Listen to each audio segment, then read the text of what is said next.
Juneteenth is a few days away. A lot of people will show off a lot of good things in the community. The Pensacola people came together today to celebrate that day of freedom. Sade Ray was there, and it looked like a pretty good time. The energy was just high and full of hope and love. People I spoke with say this day is a time to reflect on history and appreciate freedoms of everyone. Juneteenth has many names: Freedom Day, Black Independence Day, Jubilee Day. It's commemorating the day Union troops freed African American slaves in Texas on June 19, 1865.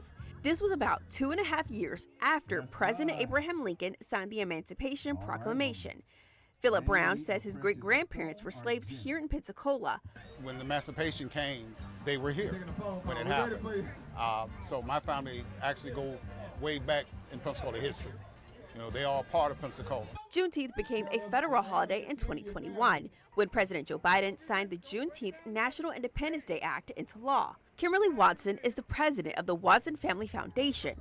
She says since Juneteenth became a national holiday, she and her husband Aaron Watson created their annual Juneteenth family reunion celebration to give back to the community. And we also wanted to, in the spirit of Juneteenth, highlight a lot of Black-owned vendors and businesses locally here. The festival was filled with music, dancing, food, and vendors. Watson says this is a time to remember an important day in history. You know, back in 1865, the slaves got news that they no longer had to work without pay anymore, that they were equal, they could own property. And can you imagine the feeling?